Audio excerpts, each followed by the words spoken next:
आपण आज 12व्या अध्यायाला सुरुवात करणार आहोत. आज मुलं खूप कमी वाटतायत लेक्चरला.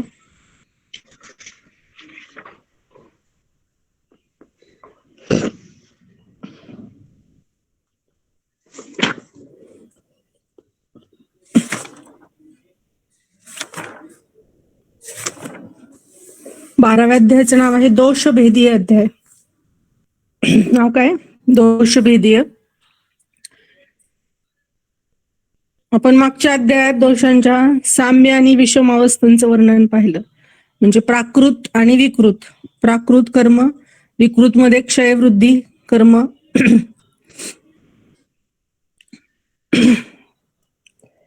आता दोषांचे प्राकृत स्वरूप, त्यांचे गुण, कर्म, स्थान आणि प्रकार हे सर्व योग्य पद्धतीने एकदा माहीत झाले की त्यांची साम्यावस्था टिकून ठेवणे आणि वैषम्यावस्था दूर करणे हे अधिक योग्य रीतीने अंमलात आणता येते. आणि त्यासाठी दोषभेदी अध्यायाचे वर्णन आचार्यांनी केलेले आहे. दोषांचे भेद या शब्दाने पुढील घटक अभिप्रेत आहेत. दोषांचे भेद मध्ये त्यामध्ये स्थान आहे, म्हणजे कुठल्या कुठल्या शारीर अवयवामध्ये ते राहतात ते स्थान, त्याचे कर्म, त्याच्या अवस्था म्हणजे चय प्रकोप प्रशम, त्यांचे विकृत होण्याचे हेतू म्हणजे ते का वाढतात किंवा कमी होतात, त्यानंतर त्यांची आकृती म्हणजे विकृत दोषांची व्यक्त स्थिती, त्यांचं साधन म्हणजे चिकित्सा, आणि संयोग म्हणजे संसर्ग किंवा सन्निपात. प्रत्येक दोषाचे वर्णन ह्या अध्यायात या घटकांनुसार केलेले आहे. नेहमीप्रमाणेच वात पित्त कफ हा क्रम कायम राखला आहे. म्हणजे सुरुवातीला वात दोषांचे स्थान, मग त्याचे प्रकार, प्रकारानंतर स्थान आणि प्रकार दिलेले आहेत. सुरुवातीला वातदोष, वाताची स्थाने. श्लोक पाठांतराचे आहेत बरेचसे. क्रमाने पहिला श्लोक तर पाठच करायचा आहे. साधारणतः जिथपर्यंत आहे ते मी नंतर सांगेल, पण ह्या अध्यायामध्ये बरेचसे श्लोक साधारणतः 18 ते 20 श्लोकापर्यंत श्लोक कदाचित पाठांतराचे असतील सलग पहिले, आणि नंतर पुन्हा काय असतील. वाताची स्थाने. पक्वाशय कटी सक्ती श्रोत्र अस्ति स्पर्शनेंद्रियम स्थानम वातस्य तत्रापि पक्वाधानम विशेषतः. म्हणजे सुरुवातीला वाताची स्थान दिली आहेत आणि त्यातलंही विशेष स्थान नंतर दिलेलं आहे शेवटी. पक्वाशय कटी प्रदेश, सक्ती श्रोत्र म्हणजे कर्ण, अस्ति आणि स्पर्शनेंद्रिय ही वाताची स्थाने आहेत.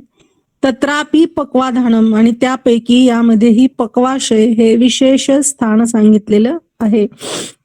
पक्वाशय म्हणजे ज्याचे पचन पूर्ण झाले आहे असे पचन झालेले अन्न ज्या स्थानामध्ये असते त्याला पक्वाशय असं म्हटलं जातं. नाभीच्या खालच्या भागात असणारा अंतराचा किंवा आतड्याचा हा शेवटचा किंवा तिथला हा अंतराचा खालील भाग होय पक्वाशय. कटी प्रदेश म्हणजे श्रोणी प्रदेश, बस्ती, गुद, गर्भाशय अवयवांचा अंतर्भाव ह्याच्यामध्ये होतो, वातस्थानातच होतो. सक्ती म्हणजे संपूर्ण पाय असं अभिप्रेत आहे. स्पर्शनेंद्रिय म्हणजे त्वचा. आणि या सर्व स्थानामध्ये पक्वाशय हे वाताचे विशिष्ट स्थान सांगितलेले आहे. पुन्हा एकदा वाताच्या स्थानांचा श्लोक पाठ करायचा आहे. पक्वाशय कटी सक्ती श्रोत्र अस्ति स्पर्शनेंद्रियम स्थानम वातस्य तत्रापि पक्वाधानम विशेषतः. पक्वाशय, कटी प्रदेश, सक्ती प्रदेश, श्रोत्र, अस्ति आणि स्पर्शनेंद्रिय वाताची स्थाने आहेत, आणि यामध्येही पक्वाशय हे वाताचे विशेष स्थान सांगितलेलं आहे.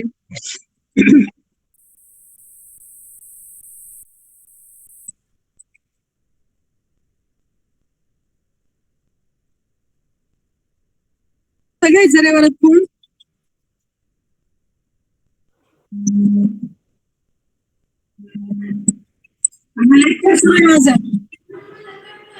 हो हो केला. पित्ताची स्थाने. नाभी आमाशया स्वेदो लसिका रुधिरम रसाः दृक स्पर्शनम च पित्तस्य नाभी अत्र विशेषतः.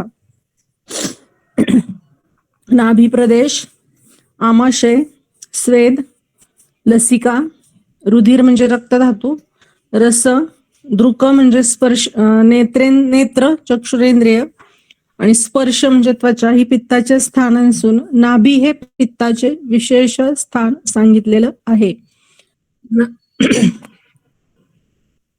नाभी प्रदेश म्हणजे उदराचा भाग असा आमाशय, नाभीच्या ऊर्ध्वभागी असलेला अंत्र आणि पोटाचा भाग म्हणजे आमाशय.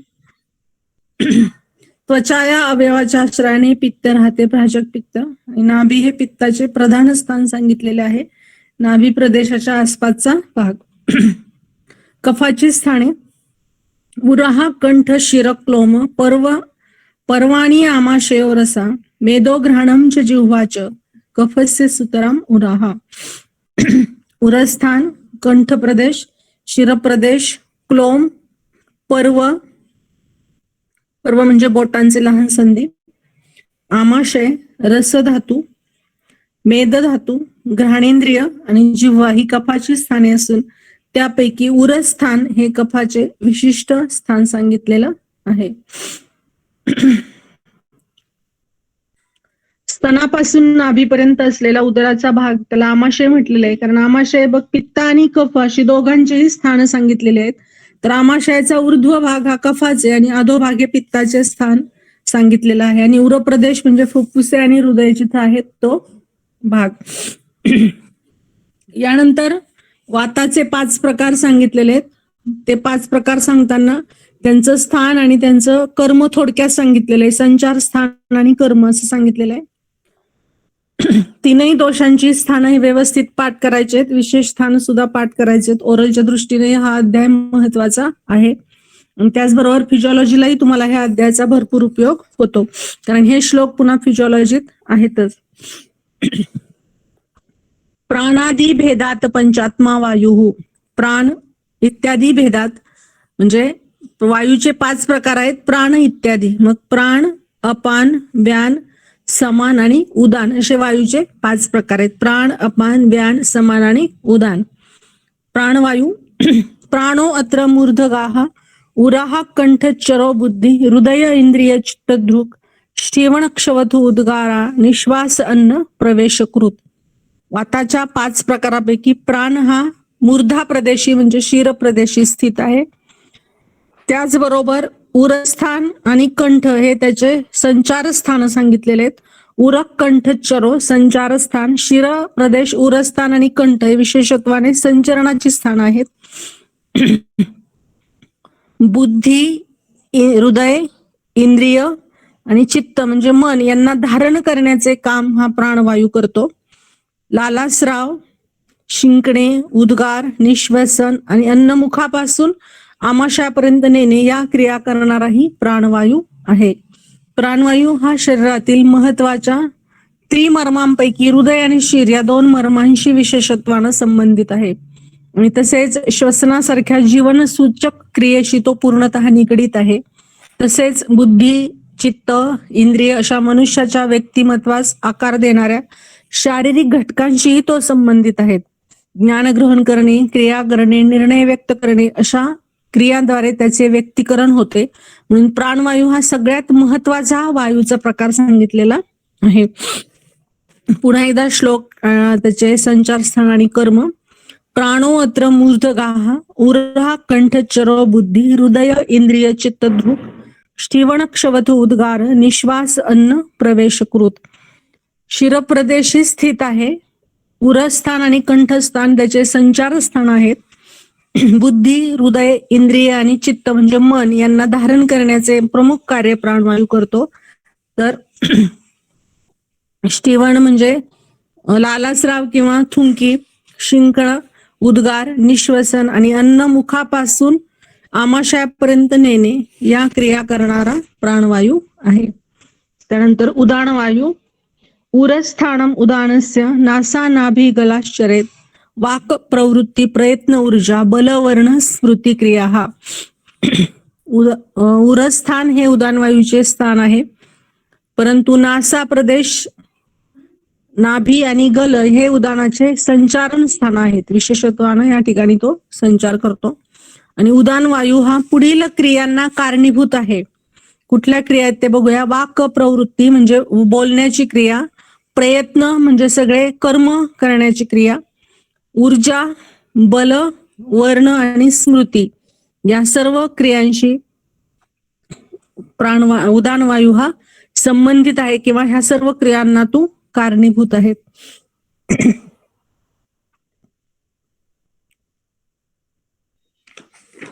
त्यानंतर आहे पुढचा व्यानवायू. व्यानो हृदय स्थिता कृष्ण देहचारी महाजवा गती अपक्षेपण उत्क्षेप निमेष उन्मेषाधिका प्रायः सर्व क्रियास्तस्मिन् प्रतिबद्धाः शरीरिणाम. व्यानवायू हा हृदयामध्ये स्थिर असून संपूर्ण देहामध्ये कृष्ण देहचारी महाजवा हा पूर्ण देहामध्ये भ्रमण करणारा अतिवेगवान असा वायू आहे. शरीराच्या सर्व गती, अपक्षेपण म्हणजे आकुंचन, उत्क्षेपण म्हणजे प्रसारण, डोळ्यांची उघडझाप, उन्मेष, निमेष अशा सर्व क्रिया व्यानवायूशी निगडीत आहेत. शरीराच्या जवळजवळ सर्वच हालचाली या व्यानवायूमुळे घडतात. बाह्य क्रिया आणि आभ्यंतर क्रियांच्या अवयवांच्या क्रिया अशा दोन्ही क्रिया व्यानवायूमुळे घडतात. आहार रसाचे परिवहन शरीरातील दूरस्थित प्रत्येक परमाणूपर्यंत व्यानाच्या गतीमुळेच होते. व्यानवायू अतिशय महत्वाचा आहे. हृदयामध्ये स्थित आहे परंतु संपूर्ण देहामध्ये भ्रमण करणारा असा हा अतिवेगवान असा वायू आहे. सर्व शरीराच्या गती, अपक्षेपण, उत्क्षेप म्हणजे आकुंचन, प्रसारण, डोळ्यांची उघड झाप या सर्व क्रिया व्यानाशी निगडीत आहेत. शरीराच्या जवळजवळ सर्व हालचाली या व्यानवायूमुळे घडतात. समान वायू.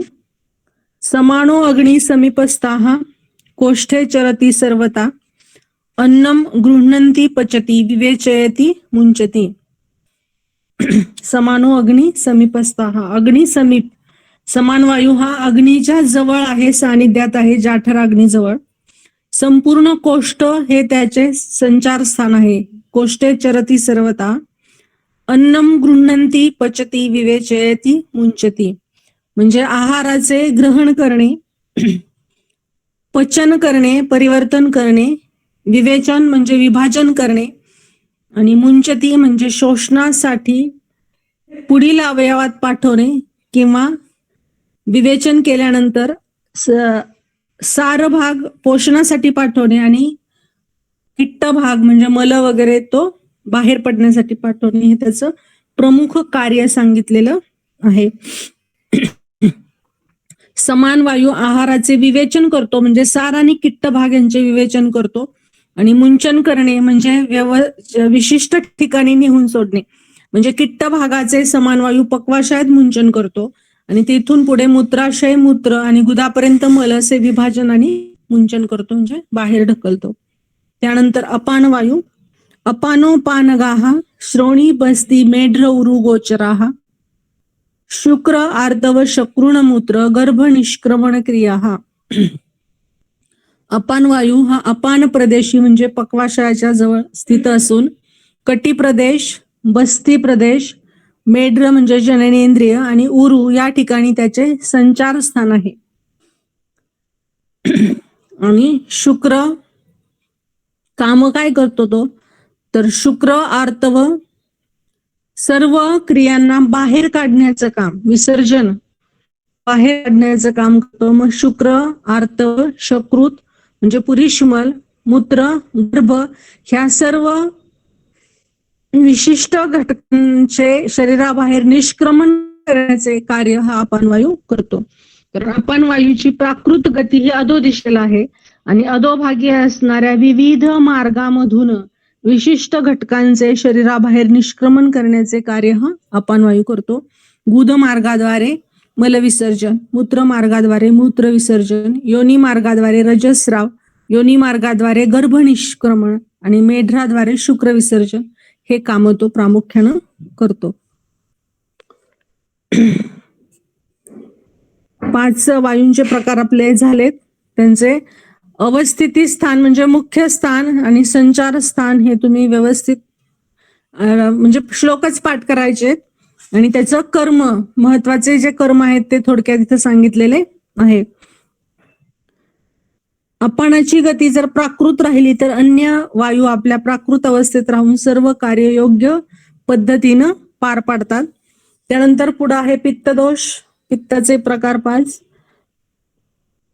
पाचक पित्त, रंजक पित्त, साधक पित्त, आलोचक पित्त आणि भ्राजक पित्त असे पित्ताचे 5 प्रकार आहेत. सर्व सुरुवातीला पाचक पित्त, याचेही श्लोक पाठ करायचे. वाताचे 5 प्रकार, पित्ताचे 5 प्रकार आणि कफाचेही 5 प्रकार सांगितलेले.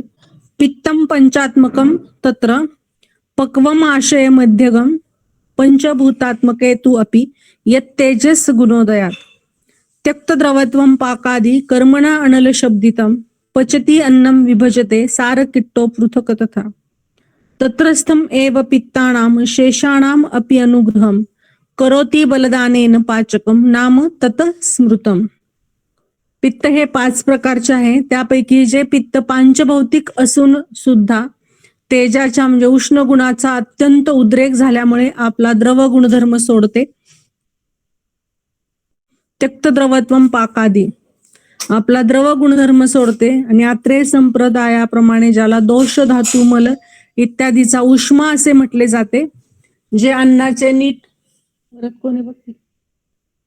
अन्नाचे पचन करते, सार आणि किट्ट वेगवेगळे करते आणि जे त्याच स्थानी राहून अन्य 4 प्रकारच्या पित्तांना बल देऊन कार्यरत ठेवते, ते पित्त म्हणजे पाचक पित्त होय. त्याच स्थानी म्हणजे ग्रहणी,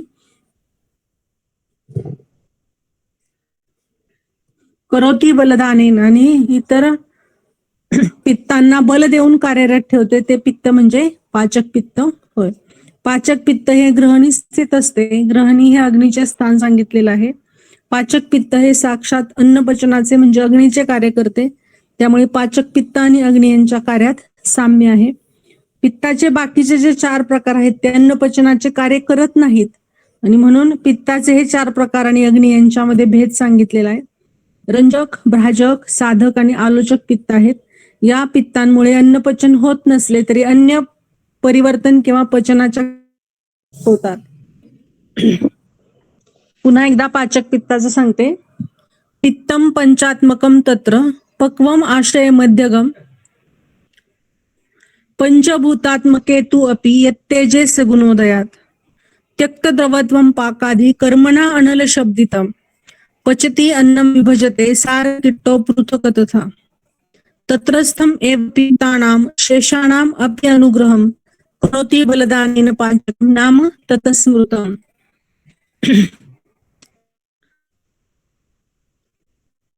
पक्वाशय आणि आमाशय यांच्या मध्यभागी असणारा अवयवाच्या ठिकाणी म्हणजे ठिकाणी ते राहते. पांचभौतिक असूनही उष्ण गुणाचा अत्यंत उद्रेक झाल्यामुळे आपला द्रवगुण सोडते, द्रवत्व सोडते, जे आहाराचे पचन करते, सार भाग आणि किट्ट भागाला वेगळं करते आणि ते त्याच स्थानी म्हणजे आपल्या स्वतःच्या स्थानी राहून अन्य 4 प्रकारच्या पित्तांना बल देऊन कार्यरत ठेवते, ते पित्त म्हणजे पाचक पित्त होय. त्यानंतर पुढचं आहे रंजक पित्त. आमाशयाश्रय पित्तम रंजकम रसरंजनात. आमाशयामध्ये असणारे पित्त रसाचे रंजन करत असल्याने त्याला रंजक पित्त असे म्हणतात. रंजन करणे म्हणजे रंग देणे, रंग या गुणामध्ये परिवर्तन करणे. रंजन करणे याचा अर्थ रंग या गुणामध्ये परिवर्तन करणे. रंजक पित्तामुळे रसाला वेगवेगळे रंग प्राप्त होतात. येथे रक्तधात्वाग्नी आणि रंजक पित्त यातील भेद समजून घ्यायचा आहे. या दोन्हींमुळेही परिवर्तनाचे कार्य घडते. रक्तधात्वाग्नीमुळे रसाचे रक्त या धातूत परिवर्तन होते, तर रंजक पित्तामुळे रसाच्या रंगात परिवर्तन होते. आणि रसरंजनाची हे रंजन देण्याचं, पित्त हे रसाचं रंजन म्हणजे त्याला रंग देण्याचं काम करतं, म्हणून त्याला रंजक पित्त असं म्हटलेलं आहे. त्यानंतर साधक पित्त. बुद्धी मेधा अभिमानात देही अभिप्रेतार्थ साधनात. बुद्धी, मेधा आणि अभिमान इत्यादींच्या सहाय्याने अपेक्षित असलेल्या अर्थाची सिद्धी ज्याच्यामुळे होते, ते पित्त म्हणजे साधक होय. हे हृदये स्थित असते, हृदयामध्ये स्थित असते. ज्ञान प्राप्तीच्या प्रक्रियेमध्ये साधक पित्त कार्यशील असते. निश्चयात्मक बुद्धी ही असे बुद्धीचे स्वरूप सांगितलेले आहे. म्हणजे निर्णय घेणे हे कार्य बुद्धी करते. मेधा म्हणजे ग्रंथ आकर्षण सामर्थ्य, ऐकलेले, वाचलेले, पाहिलेले समजणे, आत्मसात होणे हे मेधाचे कार्य आहे, म्हणजे ग्रास्पिंग पॉवर. अभिमान म्हणजे स्वविषयक अहंकार, जीवात्म्यास ज्ञान होणे आणि ज्ञानाप्रमाणे क्रिया करणे हे कार्य अभिमानामुळे होते.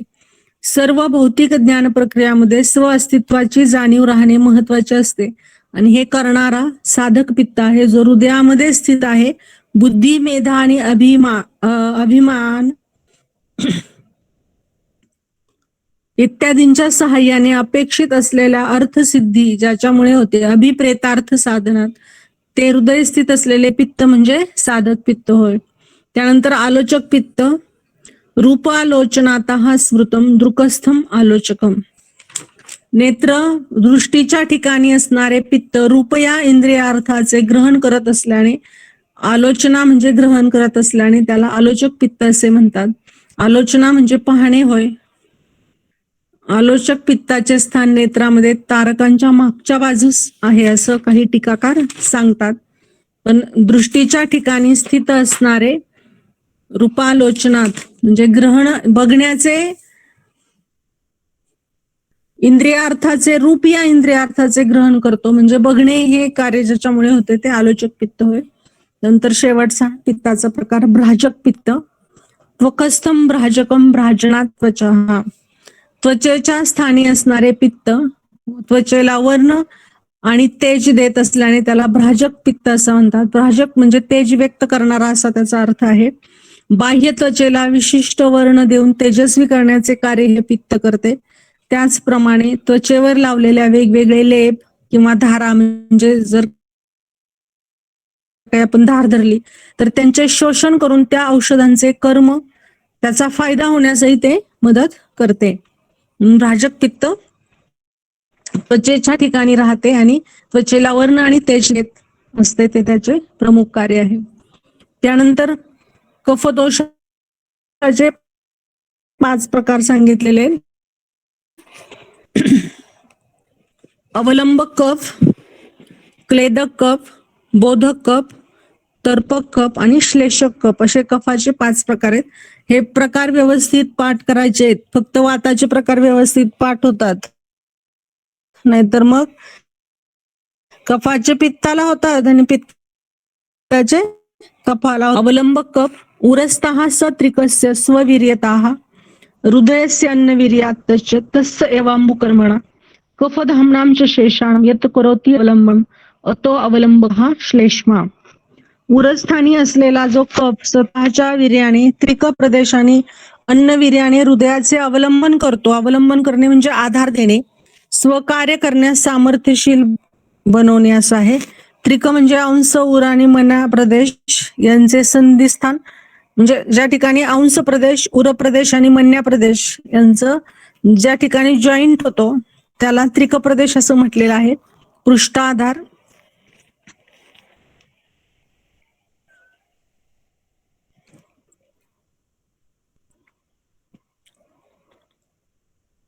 अन्य कफस्थानांना बल देतो. स्वतःच्या वीर्याने त्रिकाचे आणि अन्य वीर्याने हृदयाचे अवलंबन करतो, त्यांचा आधार देतो त्याला अवलंबक कफ असे म्हटलेलं आहे. अवलंबन करणे म्हणजे आधार देणे, अवलंबक कफ म्हणजे आधार देणारा कफ असा आपण त्याचा थोडक्यात अर्थ सांगू शकतो. क्लेदक कफ यस्तु आमाशय संस्थिताः क्लेदकाः स्वअन्न संघात क्लेदनात. आमाशयाच्या ठिकाणी राहून अन्न संघाताचे क्लेदन करणे म्हणजे घेतलेल्या आहाराला ओलावा देणे, आर्द्रीकरण करणे ह्याचं काम जो करतो त्याला क्लेदक कफ असं म्हटलेलं आहे. क्लेदन करणे म्हणजे द्रवीकरण आणि ओला करणे होय. जो घन आहार असतो त्याचं शिथिलीकरण ह्या प्रक्रियेने होते. अन्न अतिशय मऊ होऊन त्यात विरळ होतो आणि अजाठराग्नीची क्रिया प्रत्येक अन्न परमाणूवर योग्य रीतीनं होऊ शकते. म्हणून अन्न पचन क्रियेतील ही महत्वाची पायरी आहे. या अन्नपचनामध्ये क्लेद कफ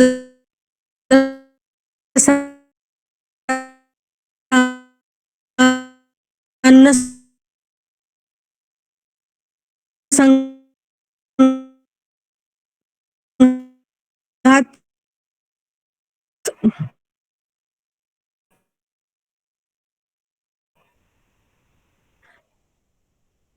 तर तो अन्नसंघाताला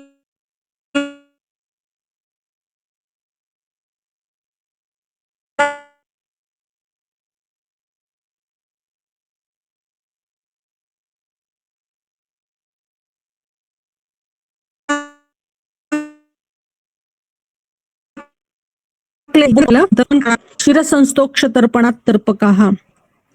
शिरस्थानी असणारा कफ इंद्रियाचे तर्पण करत असल्याने त्याला तर्पक कफ असे म्हटलेले. तर्पण करणे म्हणजे इंद्रियाला कार्यक्षम राहण्यासाठी जो विशिष्ट स्नेह त्याची गरज असते तो स्नेह तर्पक कफाद्वारे प्राप्त होतो आणि इंद्रिय टवटवीत किंवा प्रफुल्लित राहतात, आपापलं काम करण्यास जास्त सामर्थ्यवान राहतात. शिरस्थानी असणारा हा कफ आहे, इंद्रियांचे तर्पण करत असल्याने त्याला तर्पक कफ असे म्हटलेले आहे. आणि शेवटचा कफाचा प्रकार आहे श्लेषक कफ. संधी संश्लेषात श्लेषकाः संधिषु स्थिताः. संधींच्या ठिकाणी असणारा कफ संधी जोडण्याचे कार्य करत असल्याने श्लेषक म्हणजे संयोग करणारा कफ आहे, श्लेषक कफ असं म्हटलेलं आहे. श्लिष म्हणजे जवळजवळ येणे. संधी ज्यापासून बनतो असे अस्थि, पेशी, स्नायू आणि शिरा यांना एकत्रित ठेवण्याचे कार्य हा श्लेषक कफ करतो. संधीच्या सततच्या हालचाली सुकर होण्यासाठी श्लेषक कफ संधीस आवश्यक तो स्नेह पुरवतो आणि त्यामुळे त्याला संधींच्या ठिकाणी असणारा हा कफ संधी जोडण्याचे कार्य करतच असतो आणि त्याचबरोबर संधींच्या हालचाली सुकर होण्यासाठी तो त्याला स्निग्धता देत असतो. त्या कफाला श्लेषक कफ असं म्हटलेलं आहे.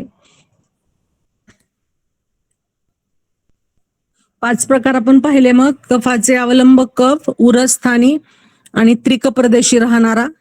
क्लेदक कफ आमाशयाच्या ठिकाणी राहून आहाराला क्लेदन करणारा आहाराचे. बोधक कफ जिवेच्या ठिकाणी राहून रसाचं ज्ञान करून देणारा.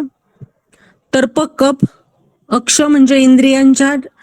म्हणजे इंद्रिय शिरप्रदेशी राहून इंद्रियांना तर्पण देणारा तर्पक कफ. आणि श्लेषक कफ संधींच्या ठिकाणी राहून संधींना कफ संधी जोडण्याचे कार्य करणारा आणि संधीच्या सततच्या हालचाली सुकर होण्यासाठी स्नेह पुरवणारा श्लेषक कफ. इति प्रायेण दोषाणाम स्थानानि अन्य अविकृत आत्मना व्यापीनाम अपि जानीयात कर्माणीची पृथक पृथक. शरीरव्यापी असणाऱ्या अविकृत म्हणजे प्राकृत दोषांची याप्रमाणे वेगवेगळी स्थाने व कर्म आहेत हे आपण समजून घ्यायचे किंवा जाणून घ्यायचे. दोष विकृतीसाठी कोणतेही विशिष्ट स्थान मर्यादित आहे असे नाही. संपूर्ण शरीरात कोणत्याही स्थानी त्रिदोषांपैकी कोणत्याही 1, 2 अथवा 3 दोषांची विकृती निर्माण किंवा व्यक्त होऊ शकते.